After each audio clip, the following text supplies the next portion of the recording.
पवन sir, आपसे शुरू करना चाहता हूं। मदनी साहब ने पहले भी ऐसे बयान दिए हैं जिसमें विवाद हुआ है, लेकिन कई बयान उन्होंने ऐसे भी दिए हैं जो राष्ट्रहित और राष्ट्र से प्रेम वाले थे।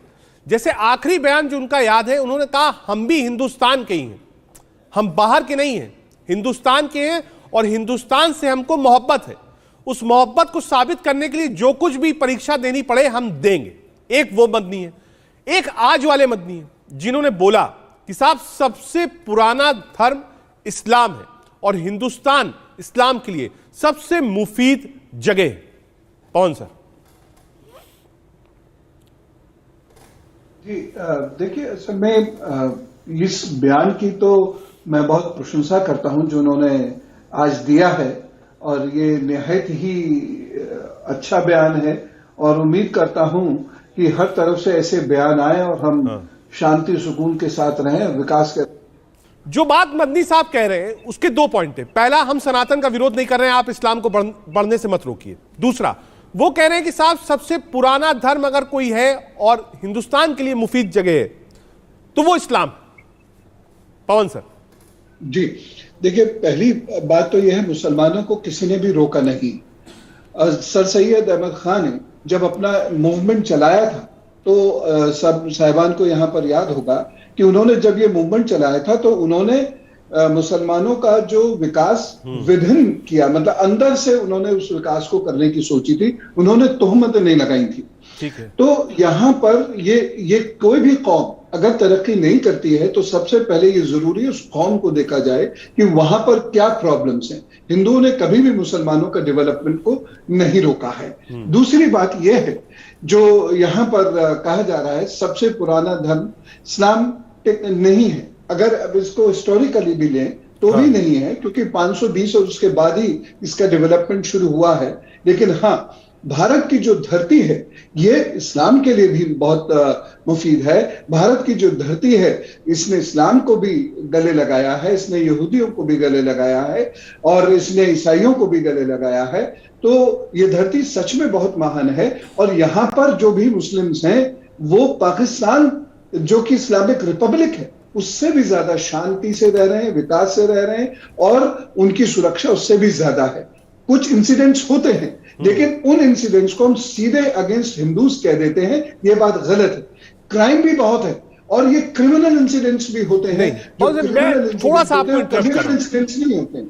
लोग इस टाइमिंग पर सवाल उठा रहे हैं।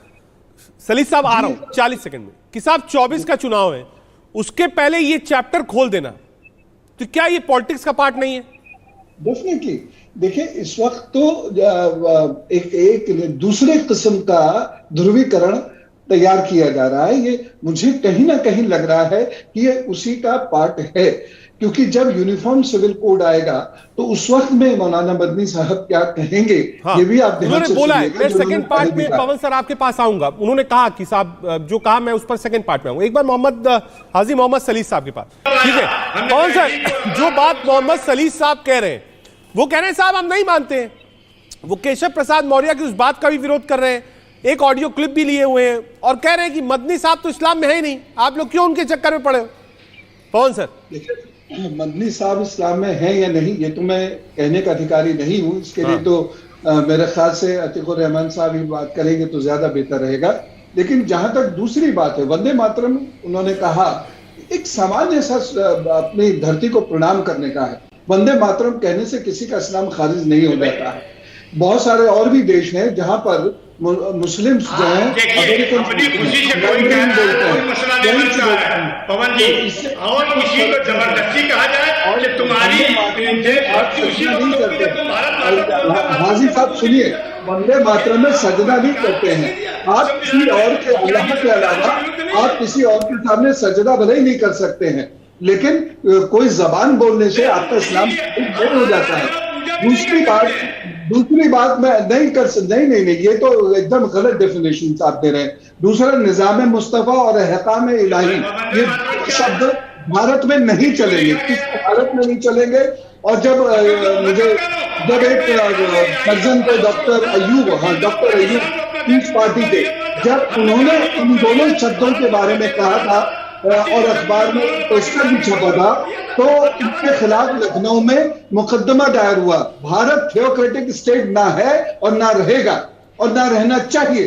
भारत कभी भी थियोक्रेटिक स्टेट नहीं रहा। ये इस्लामिक रिपब्लिक नहीं है और ये कोई और भी रिलीजन के नाम पर रिपब्लिक नहीं है। तो संविधान से चलता है, अगर संविधान से चलता है तो निजाम मुस्तफा की बात नहीं जा सकती और न ही एहकाम की बात यहाँ पर की जा सकती है। ये दोनों में से कोई स्टेट नहीं बनेगा। जब आप इस प्रकार की बातें करेंगे तो डेफिनेटली आप दूसरों को मौका देंगे कि वो फिर कहेंगे कि हम अच्छा हिंदू राष्ट्र की बात करते हैं। तो ऐसा नहीं है कि मौलाना मदनी जो है निजाम मुस्तफा की बात नहीं करते हैं तो वो मुसलमान से खारिज हो, इस्लाम से खारिज कर दिए गए। ये बिल्कुल गलत है।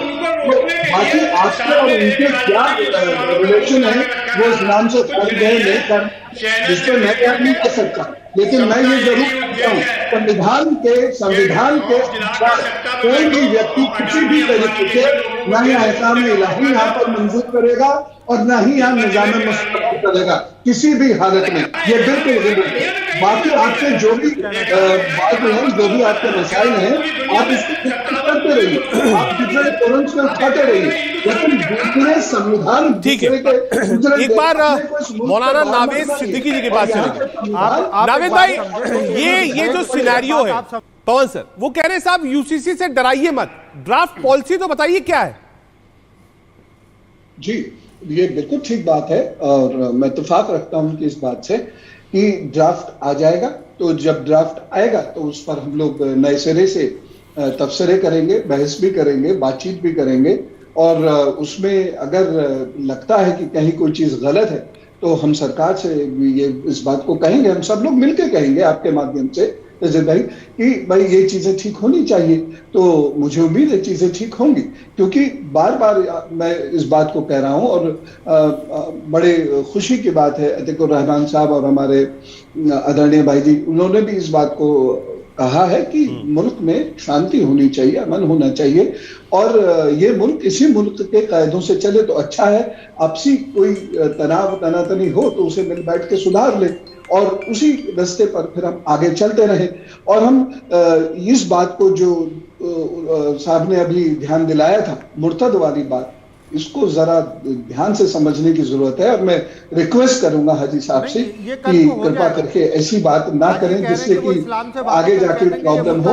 और हम लोग बहुत पेशेंटली यूसीसी का ठीक है। एक बार सीधे चलते हैं हाजी मोहम्मद सलीम साहब के। सलीम साहब, पवन सर भी रिक्वेस्ट कर रहे हैं, थोड़ा सा इस मामले को समझिए आप। पवन सर, 2024 का एजेंडा हिंदू मुसलमान वाली राजनीति, सलीम साहब का आरोप। पवन सर, नहीं, ये बात ठीक नहीं है। ये डेवलपमेंट के इश्यूज पर बहुत सारी बातें होती हैं। देखिए, जहां तक न्यू एजुकेशन पॉलिसी सुन लीजिए, जहां तक सुनिए, अभी तो मैंने बोलना भी सलीम साहब, जो आपने सवाल उठाया है, एक बार पवन सर का रिप्लाई तो सुन लीजिए साहब। जी पवन सर बोले भाई, बीजेपी के प्रवक्ता। आर्टिकल 21A जो 2012 में आया था, जिसने राइट टू लाइफ के अंतर्गत एजुकेशन को रखा हुआ है, उस राइट पर बहुत तेजी से काम हो रहा है और कहीं पर 18 से 19 करोड़ बच्चे जब स्कूल नहीं जाते थे, आज ये 3 करोड़ से भी कम रह गया। भारत एक बहुत बड़ा मुल्क है और उसकी परेशानियों को समझने की कोशिश कीजिए।